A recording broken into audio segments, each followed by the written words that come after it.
Hello. Good morning. How are you, Mike? I'm great. How are you guys? Very good. Antonio's in the dark again. He's in the dark and he's silent also.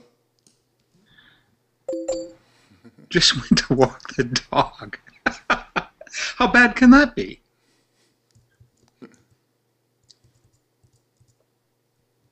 I've taken to getting up early in the morning and playing the alpha with the headset. And I've never really done that before, but it's a great thing to do. Just sit in the dark with a headset on and play it. I know. And actually the headphone amplifier in the alpha is pretty amazing, I think. It's yeah. It kind of rivals my Metric Halo audio devices. And at the same time it's got a little bit of soft clipping going on, but a tiny little bit amount gives a little bit of warmth. Sometimes I prefer it. Yeah. Well, plus this wasn't a buying decision, but PianoTeq actually has a binaural setting. Yes. Which is great. It is great to play by yourself. It's different though if you play it with a band and it goes out over speakers and you'll have to change that. It's different even when you take the headset off. I've been playing PianoTeq really pianissimo, yeah, and it's so delicate. And then you do it through speakers. It's like, yeah, okay. Right. So yeah, you should try. Have you tried the Alta demo instruments like the electric piano? No, I haven't. Well, you should try the Whurly and put the audio unit in polyphonic mode, because it automatically handles multi-timbral MIDI, which means that you can actually. I love playing it, because it gives this bluesy electric piano sound, but you can do per note pitch bends with it just without any effort. It just works. Really? I mean, you just put it in polyphonic mode and it just works? Yes. It's okay. Amazing. Yes.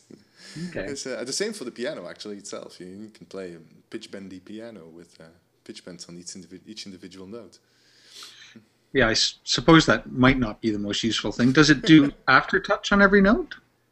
Yes, I think so, yeah. Of course, I'm not sure. Do they use aftertouch?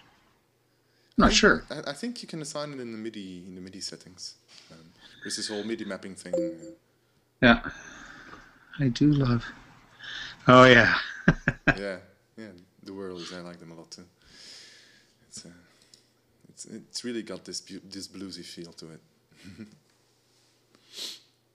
Well, and after a lot of toying around, I finally got the percussion keys to work with one of my vocal things. Hey, John. Good morning. Morning, guys.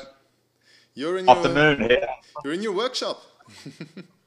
I am, but I can't see you guys. So there's something a bit weird going on with video on my computer. Really? Okay. Yeah. Oh no, it's just very slow. It's probably that. Yeah. There's this minimum bandwidth restriction that they have, but still, it kind of scales down suitably. I think we can see you. We can see you correctly. Is that Mike? Hi, Mike. Morning. And Antonio says, "Wish I had one for real." A Whurly? Yeah. They're big. It's not that practical. We were talking about one of those. Yeah, we're talking about the PianoTeq. That Mike just bought it also. After Antonio has convinced me, and now we all convinced Mike. So Mike ended up buying it also. Yeah, it's getting to be. The question is getting to be who owns an alpha doesn't own PianoTeq. Yeah, I think we should eventually maybe reach out to them, see if they can maybe do some kind of a promotion or something, because it does fit the Eigenharp extremely well, since it handles multi-timbral stuff just out of the box, which is but awesome. Geert, at this point, a promotion to whom? I know. I guess new owners. Well, there are there are more than 1,000 Eigenharps out there, so there's still quite a lot of buyers, potential buyers. Hey, when did that benchmark get passed? Quite a while ago. Yeah, good. About that would be beginning of 2011. I think. Okay. So, fairly a while back now, a year or so ago. So. Yeah.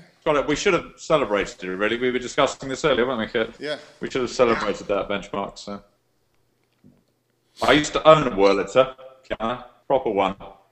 Oh, I'm not surprised. They are quite hard work. You have to tune them with a soldering iron and a razor blade. That must be great during it's really hard work. A little springy thing to tune. They have a little blob of solder on the end that tunes the little blingy bit that makes the noise. And the way you tune them is by shaving tiny bits of solder off and then blobbing little tiny bits of solder on. Now, I reckon it probably takes about 4 hours to get one tuned up properly. So. No. Yeah, it's quite a different world out there. So has everybody checked out voice recognition, Belcanto thing? Yeah, absolutely. It's amazing. Have you seen it, Mike? Yeah. Oh yeah, that's hard to miss, and it's really sexy, right? It's something unanticipated. Yes. Yeah, it's very. Yeah, well, I think it might. If that is for real, it'll bring the whole Belcanto thing into the mainstream. I think that'll make it, because that was originally the vision, was that you could communicate with it in a very similar way to with your instrument, in a similar way to the way you would talk to musicians in a band, to your fellow band members. But actually, the thing of having people play notes to do that turns out to be quite difficult, and people aren't fond of doing the practice necessary to get up to speed, which I can fully understand, really. But if you can actually talk to the thing, that could be very cool. Definitely. Yeah, I remember John, as soon as this idea came up, the eyes glow, and he talked that during the 3 days.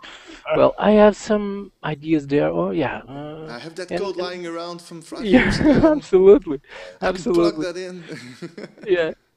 Well, it gives us at least one answer when somebody on a forum says, well, why wouldn't I just do that on a keyboard? Yeah, but can you talk to your keyboard? Yes. Absolutely. Yeah. Now we need to get it out there for people to try it out. If I had to make one big prediction about computers in general, actually, I think over the next 5 years, this is going to be the period of people starting to talk to them, because I think things like Siri on the iPhone, they're going to really lead the way with that, and I think it's going to be the new. Weirdly, it's the return of the command line. It's the sort of linguistic way of talking to things, and I think that's going to become very big with computers. I think it could transform people's experience with them. In fact, over the next 10 years, I might be completely wrong there. So. I think that, and it would be very cool to be able to talk to someone else's computer without him knowing. Hey, just quit that application. Yeah, we did that with Duncan. We logged the stage we had without him knowing, and just scrambled the tonics and the scales. He went like, what guy? It's me or just he briefly looked around, and we was in the back.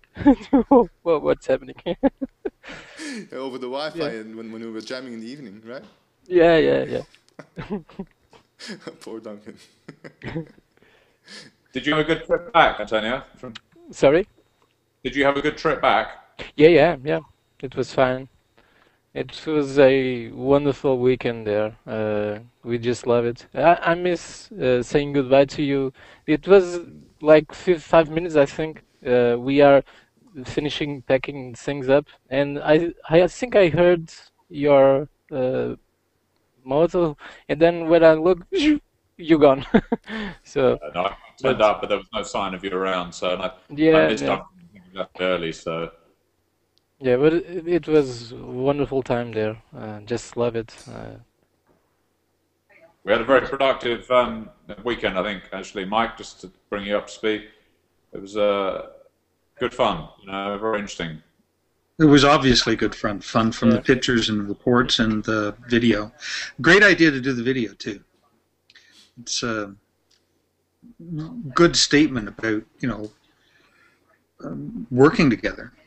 Yeah, no, Geert did that one. We've actually got a series of videos as well of all the actual talks, but they're very, very technical. So I think they're going to be a good documentary sort of. I think they're going to be a good piece of information for developers, but I don't think they're particularly interesting for musicians because they're quite hairily technical in the middle. I think that your talk, John, will probably interest quite a lot of people that are interested in the instrument, not the programming, but just the instrument. Yeah, there's a little bit more of the politics of it all in there, isn't there, in the one I'm giving. So, but Jim's talk and your talk are very, they're very programmery. They're quite in depth, which is great if you're in that shape. I'm very impressed with you, Antonio, that you sat through all those talks. I thought that was quite an achievement, in fact. He's still having nightmares. I think this idea, I saw, was it you, Mike, was suggesting that there might be a players get-together at some point? Oh, that had been talked about for a long time. I just thought, while everybody was all excited about getting together, it'd be a good time to collect up ideas. And if I can make a vote, Las Vegas wouldn't be my vote. No. I can't think of anything more different than the last and Las Vegas. I mean, these are just totally opposite. Yeah. Well, the big issue is, I think it's a fantastic idea, and the big issue is where, really. And we have this big US, UK, sort of European divide at the moment, which is a bit of a shame. But it is a separation of a number of time zones. So well, we'll just have to wait for continental drift to happen. Yeah, that's quite slow, but that's. Me and Geert talk a bit of doing something like that, but I don't know. It has to be some time together, more musicians together. So, but we are getting behind programmers. So, and I miss a bit like that. I even suggested. Nice to see something where people play music instead of doing technical things. Yes. I'm a bit scared of the Eigenharp getting a reputation as a sort of geeks and a really technical instrument, and that was really never the point. And it'd be lovely to see people playing more together, coming together to do that. That's one of the reasons I thought it would be a great idea to try and do something developmental for everybody, and sort of end it up with some kind of concert show. And Antonio, that festival that you talked about sometime earlier in the year, I wasn't reading your mind, as you know, but that one looks marvelous. I mean, it really marvelous. Yeah. And they seem to have stages of all sizes and work groups. And I think it's something like what I participated in during the summer, where it's like a whole bunch of stages in very small open air areas where people come, just 20, 30 people can watch, and if they don't like what they see, they can just march on, and next corner there's something else. Yeah. And I think that would be really cool, and just people showing what they do with their musically with their Eigenharp. Sure. Well, and we could put on some developmental things. I'm certainly not trying to push Tom Jackson, for example, but we could do a stagecraft day and get somebody in. I mean, I looked up those guys' rates, and they range, depending on who you get, from about $1,000 a day to about $3,000 a day. Tom Jackson's $2,500 a day. That's entirely affordable if you have 20 or 30 people paying for it. Mm-hmm. Yeah. And I don't think he'd be exactly right, but it would be interesting to challenge one of those guys and say, you give stagecraft and live music performance coaching to a typical band. They do it for singer-songwriters and solo artists, but typically it's a guitar, a bass, a singer, the lead man, stuff like that. And it would be very interesting to see what they do with a bunch of Eigenharp players in terms of staging them and bringing out what they call moments in performances. That would be an intriguing idea. I think that's anyway, Mike. I think if you're interested in, do you think this is something that should happen in Europe or the US? I don't think 2 is going to be an option. There just aren't enough people. Probably in Europe, I don't know. The problem is there's a marketing aspect to this too, right? So I mean, you could do it with Southwest in that time frame and in that general area, if you wanted to cater to that. Where are the alpha owners located? Or if you don't want to do evenly distributed, in fact, Mike, pretty much across the planet. So unfortunately. Well, if you don't care, Portugal sounds pretty good. And I mean, Geert, what were the responses when that came up? Oh yeah, I'd like a trip to Portugal. Yeah, everyone. Yeah. Yeah. If you can couple it with something that U.S. people like to visit Europe and areas that they've not seen before, and if it's if you can couple it with something like what happened during the developers conference. The wives came along just because it was such a magnificent place, and apart from the event just being there, if that's something that is appealing, then I think more people might take the effort to come. Yeah, it's definitely a plus. I'd vote against Tokyo. I'm just being facetious. We'll have to stack. We have to stack the festival vertically. There. Yeah. But I mean, I think part of what I was thinking about was not clearly we want to play together and individually and give some venues and get some media that is useful afterwards. But the other thing that came back on that thread is that people are at all sorts of levels of playing. So we should figure out a way of combining people so that that's unimportant. I mean, that's what happens in real-life bands, right? The guy who can only go doop, doop, doop at the back goes doop, doop, doop at the back. Right. It's not a problem. So, something that stops us playing alone and gets us more proficient at playing together, that may not be obvious to you, Geert, but it's a big deal to me. It is a big deal. It is actually one of the biggest hurdles that I'm struggling with now, which is as a guitar player, I have all those, automatisms. You say this in English? These habits, all these habits of playing as a guitar player with a band, which ways of listening, ways of responding, ways of reacting when stuff happens, which is actually a whole different set of instincts to develop. That can only happen when you play with other people, and there is this huge chasm of handling the technical stuff with the Eigenharp, which already makes people look a little bit strangely at you. Say, what are you doing here? What are you showing up with? This is going to be weird. And if you then also start saying, oh, hang on, I don't know what I'm doing, just let me check this out, and develop your habits in a band, it can be quite frustrating for people. So, well, and daunting. That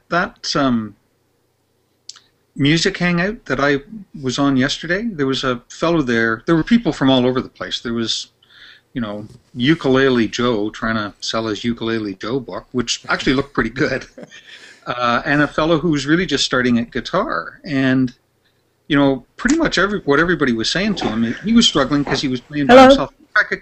Hey, Dragica. I'm getting better at it. I'm getting better at this. I will eventually get it right. Dragica. Oh, God, I've been copying you, Geert. Say it again. Dragica, or something like that. Okay. I'll have to. Well, now I have to be corrected. You've taught us bad things. I know.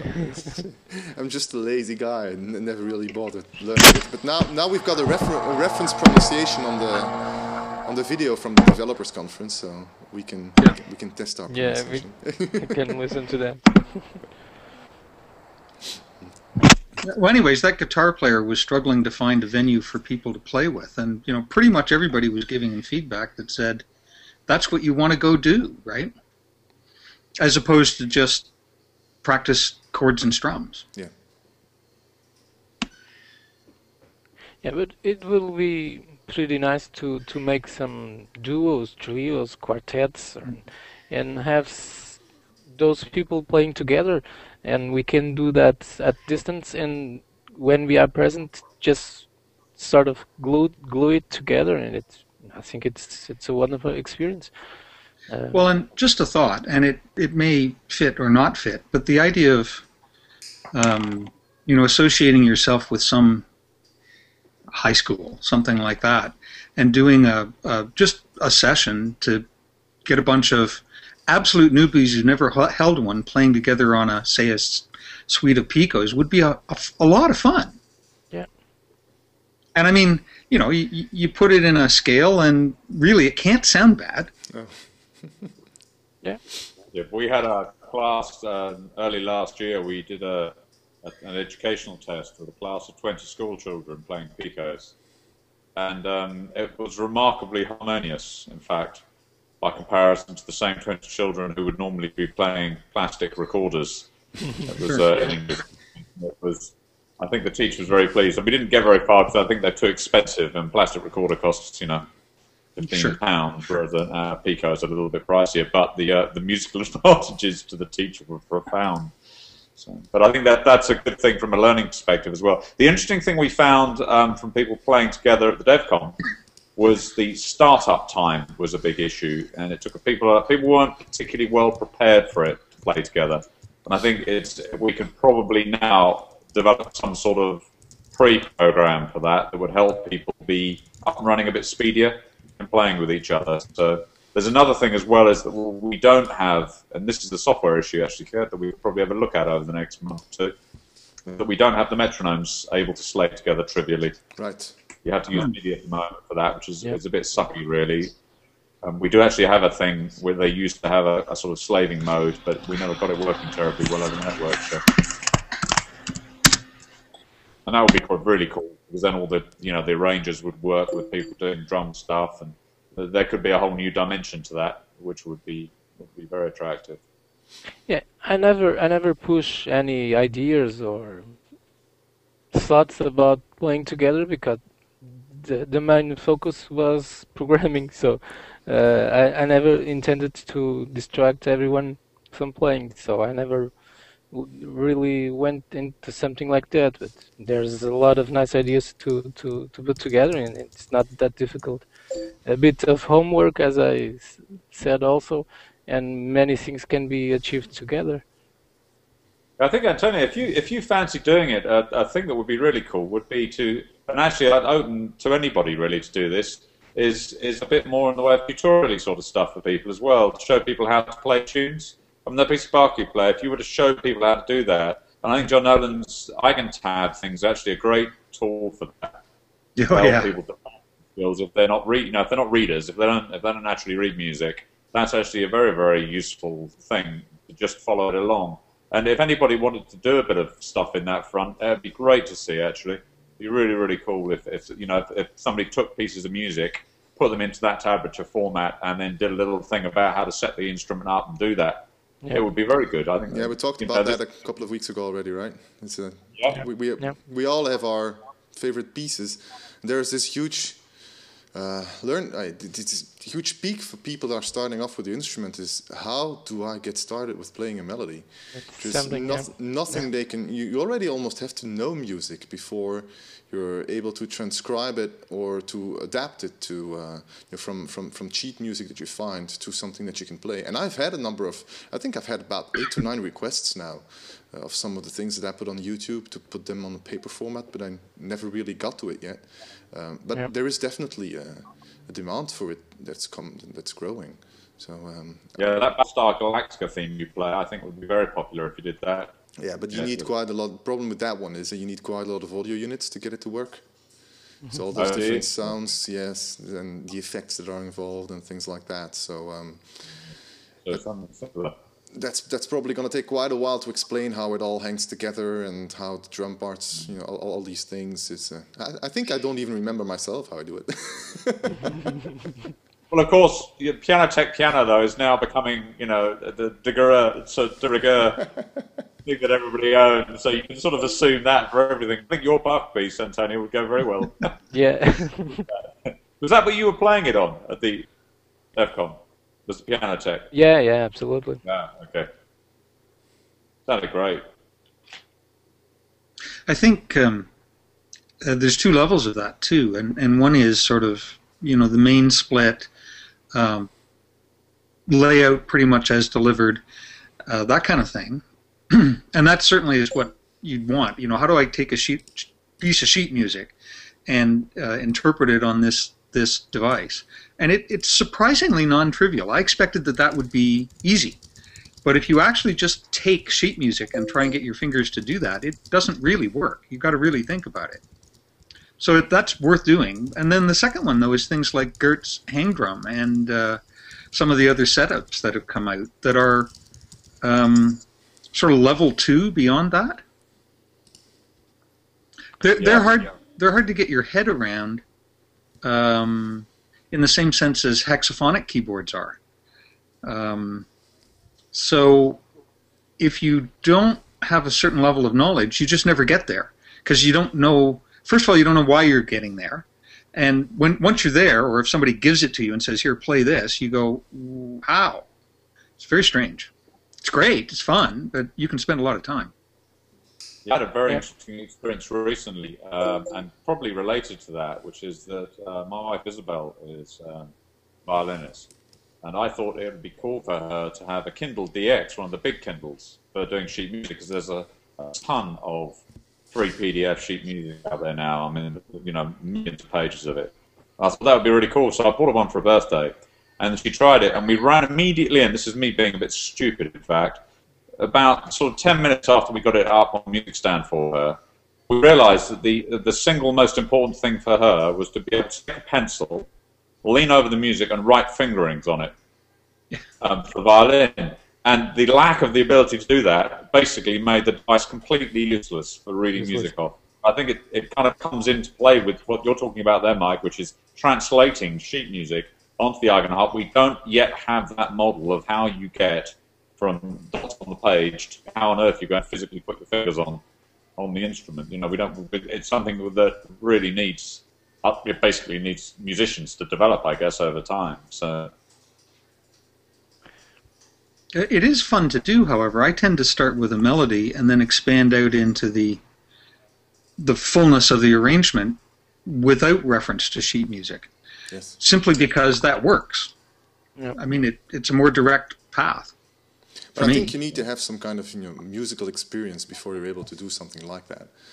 If you already play another instrument, then something like that is probably much easier because you've done that before. But someone that is learning an instrument and that wants to start off with playing something that they can use to practice the instrument with, I do think that sheet music or some kind of a visual or written tutorial is mandatory because they just don't know where to start. Yeah. Well, John Nolan was talking. I think. Sorry, directors. No, I just had this idea, which I want to somehow get this. There's MIDI files of stuff you can play, simple stuff. Let's start with the simple stuff, somebody who can't read notes. So probably you could do something like a correlation that you can read in any MIDI file you find on the net, and it shows you on the Eigenharp which key to press in this scale you are in. This would help a lot of people a lot in the beginning. So people who can't read sheet music just use the MIDI file to just get the notes right. Sounds like a fun agent to develop, Tragica. Yeah, I'm working on it. Ferdinand. Actually, Ferdinand. So because you can now talk to the instrument lights, his Eigenharp app could actually potentially do that, which would be very cool because you can see the temperature, you got to light the lights from it, all in one mixed up thing. So that would be an excellent app to have a go at, in fact. Ferdinand had managed to put the MIDI Illuminator to work. So you have a MIDI file and you play that MIDI file and the alpha or the tau lights up, or the pico. Yeah, it's working. The other not polished or something like that, but Just get a question here from Rob Stewart, by the way, on the chat. Yeah. Yeah, John. Just for you to know, Rob is actually Jeff. So if we say Jeff, it's actually Rob. Yeah. We're not sure why. Okay. Right. The other thing that Yamaha does with that technique is they'll have the MIDI file wait for you until you hit the right note. Oh, that's neat. So you don't just light up the note, but the song proceeds at the speed that it takes you to get to the note. That's cool, yeah. Neat. That's a good idea. So is the hang drum chromatic? No, it isn't, is it? Well, you can extend the range inside contact, which I just replied it in text. But it needs some fiddling with the contact instrument, and you can kind of configure it the way you want. The thing, though, is that it doesn't sound as good because they are transposed or pitch shifted samples that don't have that same vibe to it as the original instrument. It's a percussive instrument as well, so it won't linearly pitch shift, will it? It's not like a piano where all the notes move in the right way. It doesn't sound that good. Hey, Larry, so you finally got in. Hi, Larry. I could not get on through G+. I've been typing my fingers off, and I don't know what you've got messed up here, but I have to go through Twitter now, but I can't log on to Twitter because I had that on the other computer, and I came over on this computer, and I just run about 10 miles between two rooms here trying to get logged on. Oh my! Okay, Larry, I had to go out to my wood workshop to log on today because the other computer didn't seem to have any video, which is very weird.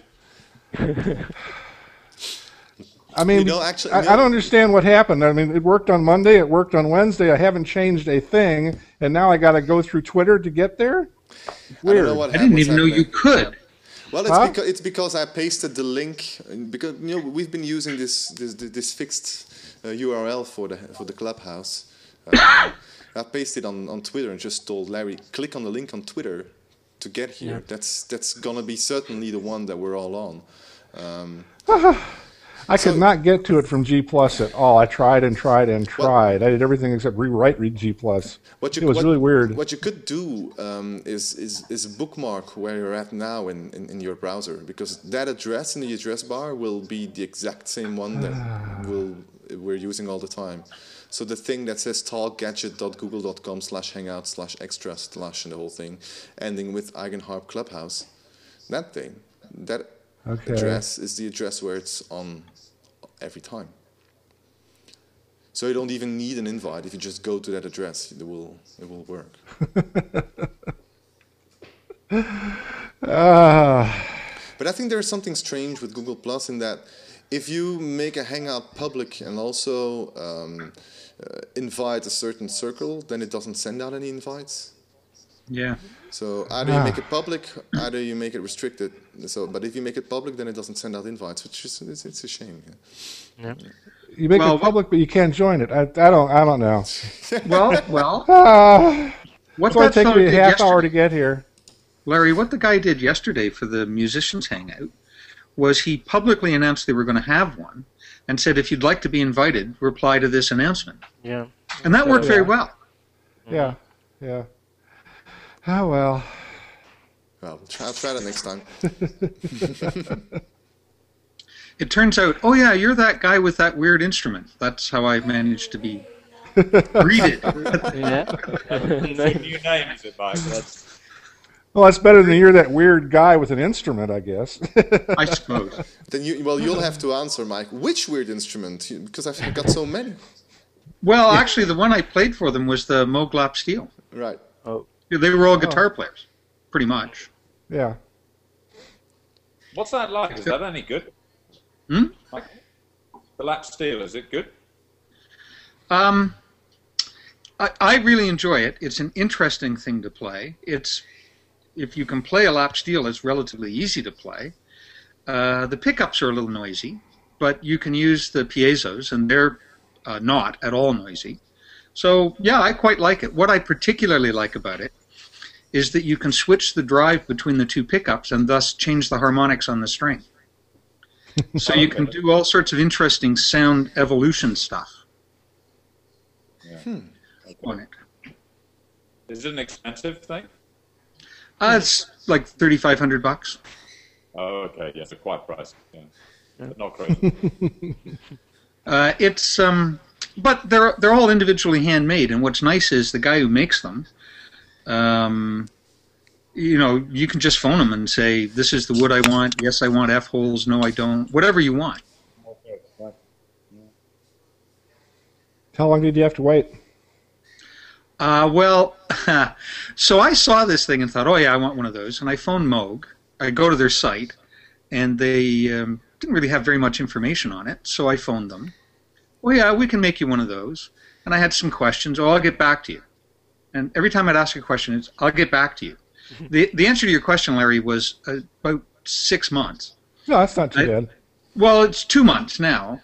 What I didn't know was I ordered the first Moog Lapsteel. They'd never built one.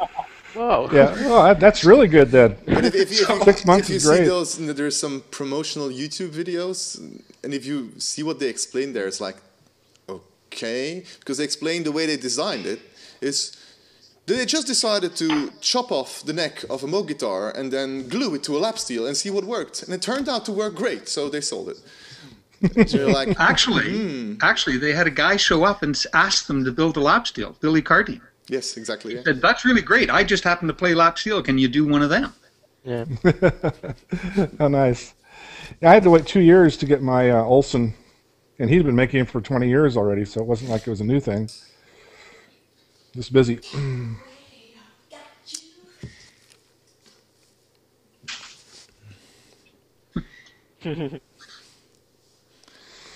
Yes. Worth the wait, but at times you wonder, is he still alive? He said a year, and it's been a year and a half. Yeah, well, there's a 6-month wait now, and Eigenharp Alpha's at least a 6-month wait. We just sold the last custom instrument, so Stefan bought. Hey Jeff, you got it's worth the wait. Yeah. Hey. So I've been spending the whole of yesterday to rearranging some of Flight Case's songs with the Alpha, just trying to drop the guitar out because we've got a new bass player that is actually really great.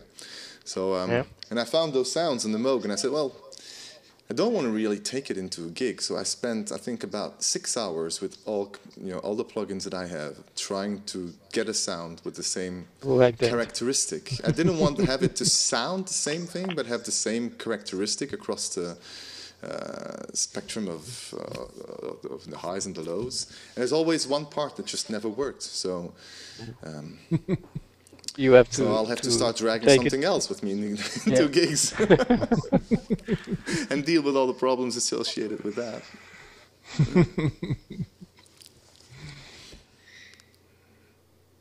Yes. Yeah, there's something you said for an all-acoustic band. Well, that was something that we saw during the developers conference. When people were starting up their alphas, John played the guitar. Yeah, that was a little bit quite funny, but a bit sad at the same time, wasn't it? Really. So that's what I was saying about startup time. Really, it's getting everything so it just gets going quicker. Would be cool. I think that would be a very nice thing. But I think that is also some property of many musicians. In festivals that I play at, you can see those two kind of different people. There's people that really prepare up front, and they've got it all figured out. They know exactly what is going. They've rehearsed their setup, and they not only playing but starting it up and how to get it together. And then we've got most of the people don't do that, and they said, "Well, I'll just figure it out on the spot," and they think it will take 15 minutes, while in reality, if you do that, it takes 45 minutes.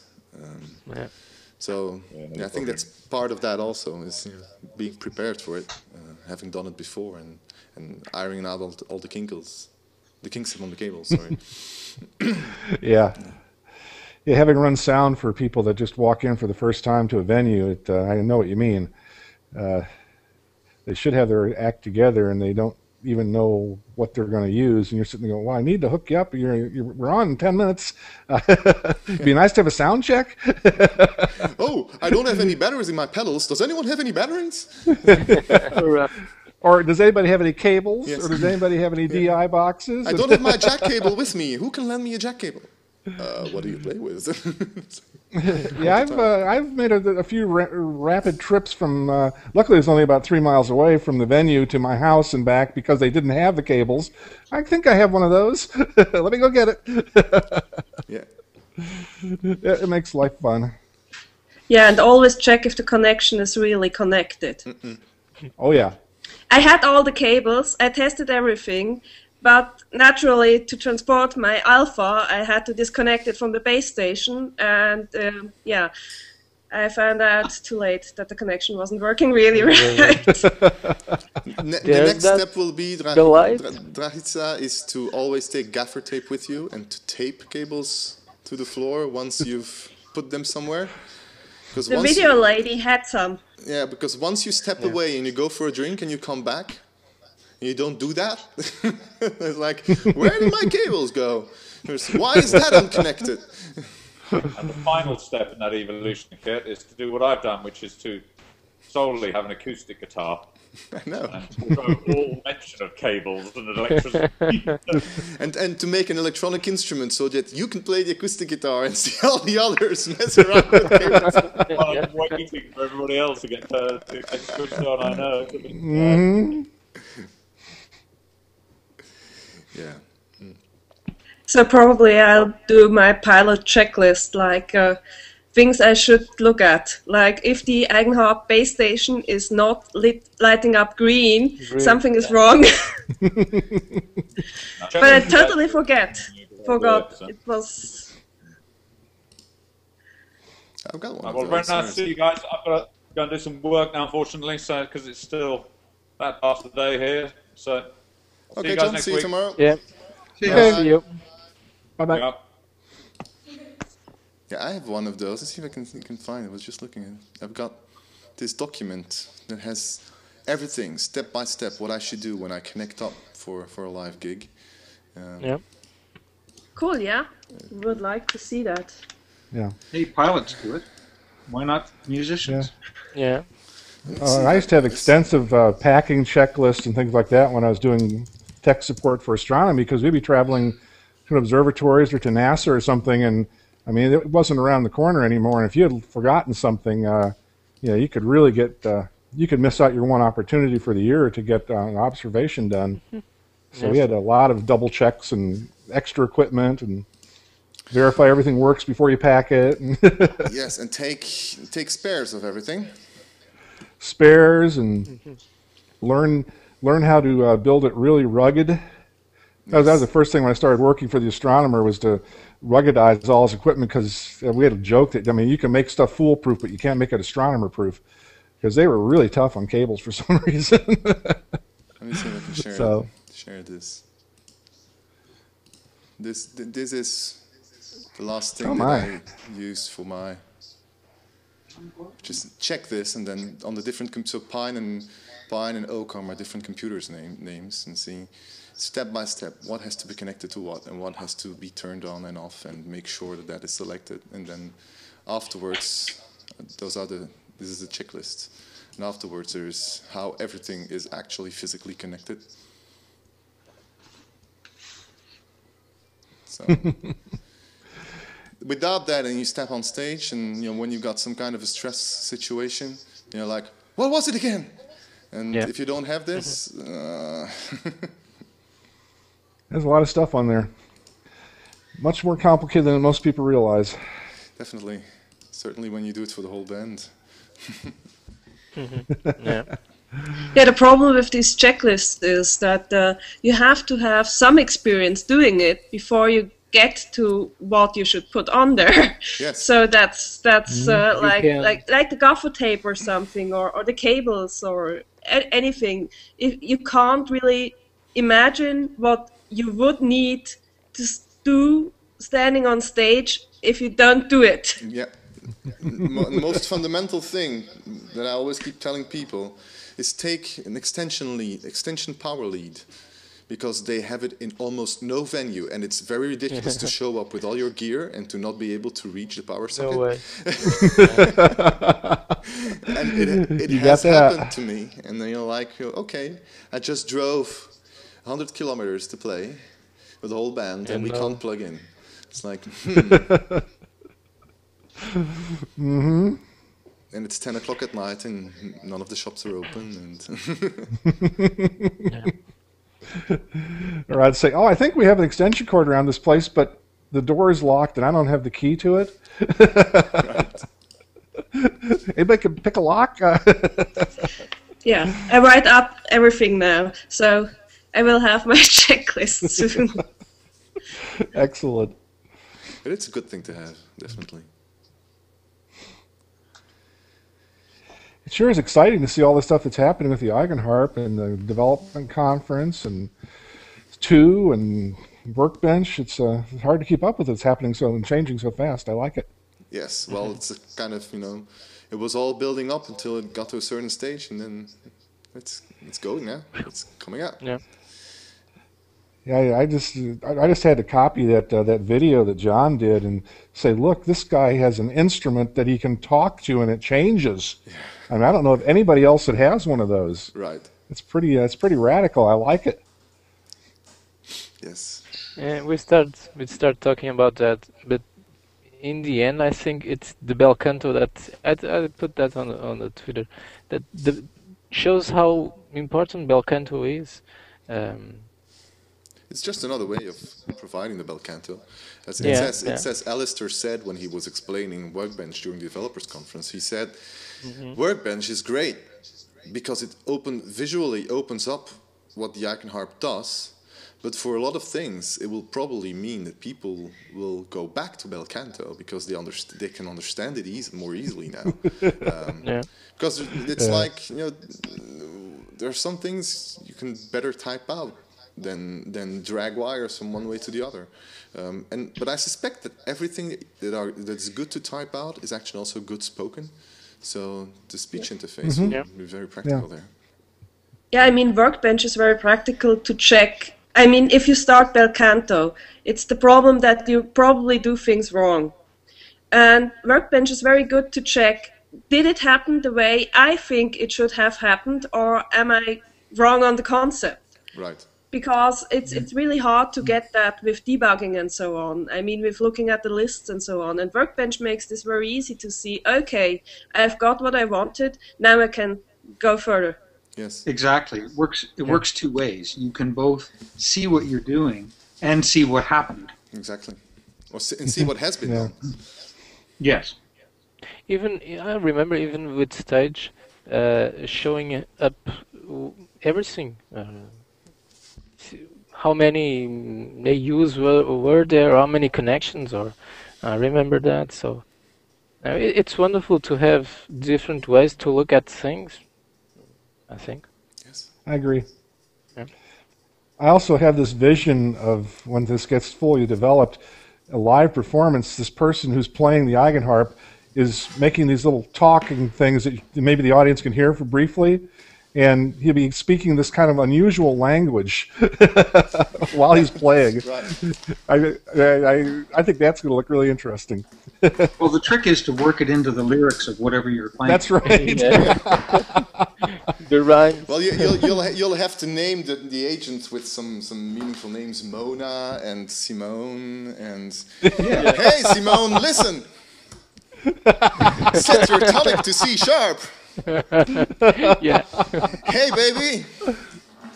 Do Well, we can get really weird with this one. I'm assuming that the speech engine simply ignores words that aren't in its vocabulary. I don't know. Ignores, I don't know. In which case you could get really wild, right? Yeah, exactly. You can just add stuff in the middle that doesn't do anything. Yeah. The problem is if it starts trying to interpret something that it doesn't know and it comes up with something different. I didn't mean it for you to do that. Yes, there's this story. Jim, the technical lead on Eigen, has this address book in his car that's voice activated. And whatever he says, anybody he mentions, it always phones the same guy. It's someone that he really doesn't want to speak to anymore, and he's somehow unable to remove him from his address book. So it always phones up that guy. So can you imagine this happening with your instrument? You're just sitting there and playing. And just I said C sharp. Yes, always sets it back to Phrygian, I don't know which scale. Playing. Panpipes. Probably going back to panpipes all the time. You have to tell the other members in the group, well, we're going to play on this scale today because my Eigenharp won't listen to anything else. Right. We're stuck in that scale today.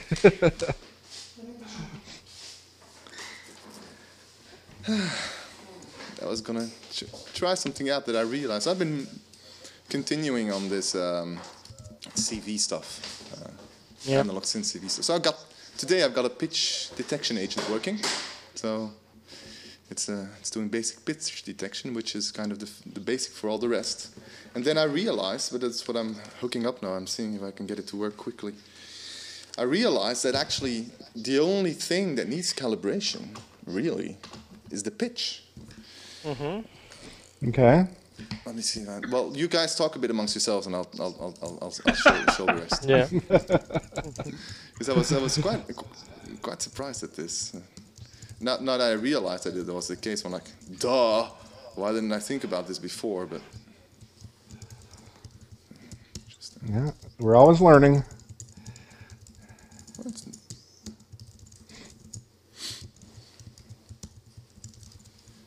There's something weird going on here. So what were you talking about before Larry and I came on? I mean, we missed about 20 minutes, I think. Yeah. Well, I missed about 35 minutes, so About ask somebody else. About musicians getting together and playing and more something to happen along and where we should be. Yeah, I just saw the post on G Plus about the latency problem trying to sync things up. Yeah, over the internet. Yeah. Well, as Geert pointed out, they certainly did a good demonstration of the problem. Oh, yeah. I was wondering how they're going to get around that, and they didn't. But it seems like there should be some way around it.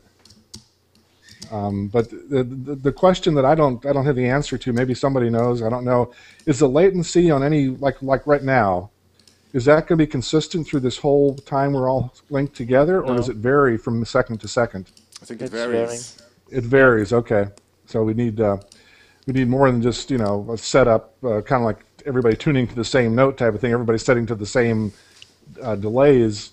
It would have to be something. It was something like we talked about a time code or something. So you could constantly keep correcting for variations.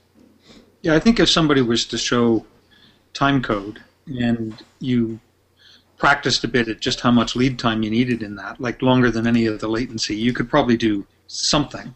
Mm-hmm.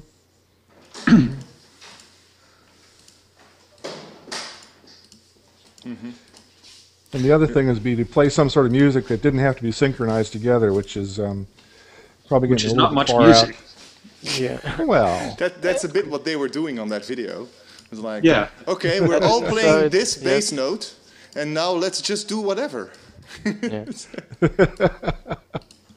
Well, that's how I compose music. Why not? maybe one can get around this if the data stream is smaller. Like if we all play, if only one person has, let's say, the AUs and the sound coming out, and the rest sends just MIDI or OSC messages, maybe it would be easier because MIDI is much more compressed.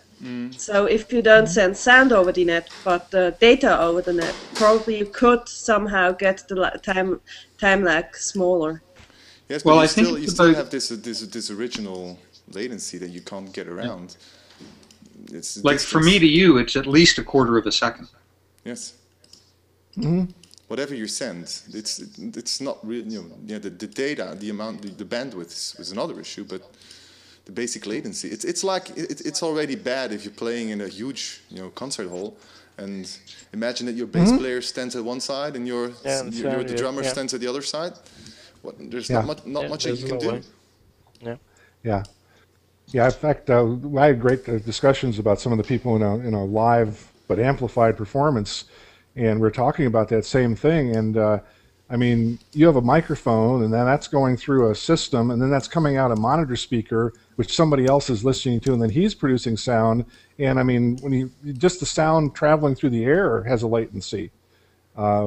Usually it's not a problem, but when you start figuring out the numbers, it's just a small stage setup. You can start getting 10 millisecond latencies here, there, and everywhere just because the sound doesn't travel infinitely fast. Yes. And then, so it's there's always a latency. The point, I guess, is when does it get to be a problem?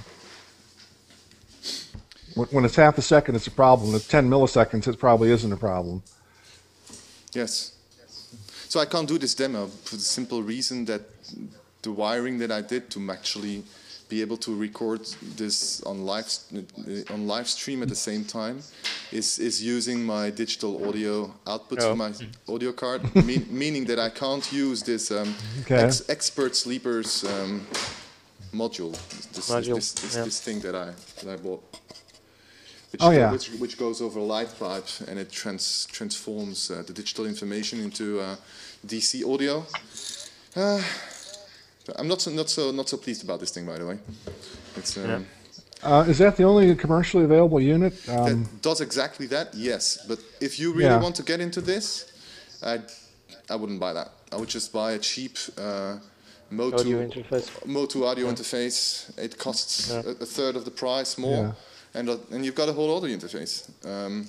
This thing it sort of does what it does, but it kind of sidesteps the difficult parts. So what it doesn't have is his DC outputs are not calibrated. Which is quite a big thing, because I'm not sure if you can see this. Zero's pretty much got to be zero. Can you see the lights to the some lights are red and some not? Yeah, some not. That's not the calibration? That's just the default setup, and it's different on each unit. They're just not calibrated, meaning that you've got a DC offset on every audio channel going out there, and you have to manually manage that, meaning that you have to somehow figure out, either with a voltmeter or with your ears or with I don't know what, you have to figure out how to set a negative offset, in this case, to the data values that you send out that will be turned into DC audio. The thing that sucks about this is that it's tied to an individual number of a channel. So if you connect something up differently, then your software setup is screwed, because all the offsets that you set up are wrong. And if you might expand this into multiple units, they all have a random DC offset on each audio output channel. Different. Whereas you'd never run into that problem on any DC coupled audio I/O. No. So so I was talking to Andrew about that, and he said, "Well, no one ever complained about this." I said, "Well, that's strange." What's that good for in the end? You have to manually manage it. It is possible. You have to kind of, before the audio is sent out, you have to kind of scale all the data downwards by the right amount, but it's a very brittle setup, because anything that changes requires you to recalibrate. So it's a little bit disappointing. It does allow me to test this stuff more easily, because I don't have to go upstairs and get my audio interface that is DC coupled. But I will probably in the end ditch this and get either a Mode 2, which is totally affordable. Geert, you didn't saw my Echo. It's cheap and is it DC coupled? Yeah. It's one of the reasons that I got it. In the end, I just. Which one is it? Because people have been saying that the Echoes aren't. Which one is it? 8 Audio 8. It's AudioFire. Is it that? Yeah, AudioFire 8. I think it is. It's on the expert sleepers list. I've checked that. Because from the standpoint of the equipment that's getting the CV into it, the only major thing I know of is just protecting it from getting over voltages in the whatever range it's accepting. And you should be able to do that pretty simply with just some little Zener diodes and stuff with the right values, which means as soon as something goes over voltage, it gets shunted to ground, basically. Yes. But I mean, they use that for protection circuits, but I mean, it doesn't do the calibration, obviously. Right. Yeah. So it's not mentioned on the website of Echo Audio, though. I think it doesn't say that it's DC coupled. Yeah. Can you check which one you're talking about on their website? I've checked on Expert Sleepers, and it does mention. Do you find your audio interface on there on their website? Just show me which one you have. Let me see. Because there are two different things in Expert Sleepers, which is there are AC coupled audio interfaces that his plugin works with by encoding stuff differently. So maybe that's what you saw. AC. Right. Let me see.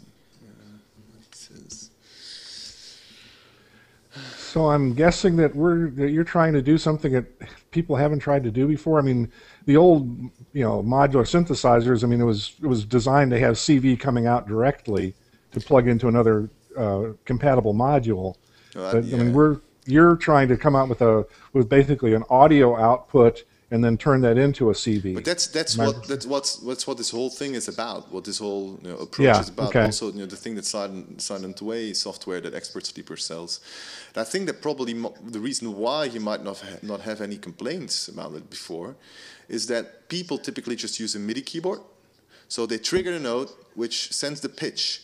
And the rest is being generated by an envelope that is then, they set it up once and the envelope is okay, and that's it. But if you tie this to the actual, physical controls of the instrument, which is the Eigenharp, if you want this key information going straight out as CV, then it becomes a performance parameter, and it kind of becomes important for it to be totally correct and predictable. Mm-hmm. Yeah, there's not much CV that it would really, the offset would be that noticeable, but certainly pitch would be one of them. I did test. So the offset here is on my channel 8 and even 7. I did a very simple test, which is doesn't seem that strange to me. You create a synth sound that slowly fades in from silence to maximum volume. Has a slow attack that goes on over 3 seconds. It doesn't seem something very strange. So if I just switch this to another channel, I can never achieve silence on the other channels, unless I start, compensating for it, and in the software apply a negative offset to all the data values that are being sent out for each channel, configured differently. Yeah, that's me. You are right about what you're saying. I saw the list of the AC, but on the DC there is a Audiofire 2. Yes, they are not that different. I can check that. I was trying to get some time to check this out. But you're right. I was looking on the AC. Right. Yeah. But even the Motu ones that I looked at, it's so ridiculously affordable. If you just the Audio Express one, what is it, 330 euros or something like that, and you get six DC coupled audio outputs. Yeah. So I might eventually move to that. Let's see. Or the RME ones, they are also DC coupled, but it's 3 times the price. We'll see. So anyway, but shame that I can't do this demo. But the demo basically is that you can connect the keys of the, I can show you what it looks like in Workbench without actually doing anything. Okay. Let's see. Let me share this screen here. Workbench. So basically, if I create this Pico keyboard, Pico Manager that will detect the keyboard, move this out of the way, and then create an audio output here, right? Then I can add some inputs to this agent. Let's say that I want 4 CV outputs. So these will actually be DC coupled audio channels, right? Yep. And since Eigen is designed to convert everything to everything, let's say that audio input 1 is gate, right? All I have to do is connect pressure to audio input 1, and I get a gate. Because it sends out values from 0 to 1. Yeah, if I want, like let's say that 4 is the volume, I just connect pressure to 4, and it will also do the volume. And then let's say that I want yaw to be the pitch, and I connect this up, and I get pitch. Now the only thing that is actually missing here is the calibration of the pitch, because that will be, if you try this out, this goes all the way from 0 to all the way up. So if you just slant your key, it's amazing. You get this smooth thing going on. It's amazing. Yeah. So this needs to be calibrated to come out of a scaler. So if you've got this, let's say that you've got a scaler here, and you actually want the frequency output from the scaler. So let's say the frequency output, this one has to be connected to the frequency. But this needs to correspond to what your analog synth expects in terms of voltages, right? So this is the wire that needs to be calibrated. So that's missing, but I did the pitch detection today, so it's only a step away now. And then the only thing the only other thing that's missing, which is probably a general thing, but I'll still have to talk about it with John and the others, see what the best way of doing this is. Because what you really have here is a polyphony problem then, which is how do you handle the fact that, let's say you've got 16 channels here, to say, okay, I have 4 channels reserved for pitch, pressure, volume, and other 4 channels reserved for that, and other 4 channels reserved for that. So you kind of manually split up your resources into different parts that will correspond to polyphony if you've got different polyphonic instruments. So we need an additional agent there that is able to manage a limited amount of limited set of polyphonic resources and appropriately channel the data towards that. But we already have something like that in the MIDI and the audio unit agents. So I guess we can probably just extract parts of that and write it differently. But this was quite an interesting realization to have. I just tried it out yesterday. I was like, what? This just works. Just can connect this up. You should try it, Antonio. You'll be like, oh God! I'm just pressing on the keys of my keyboard and it goes like.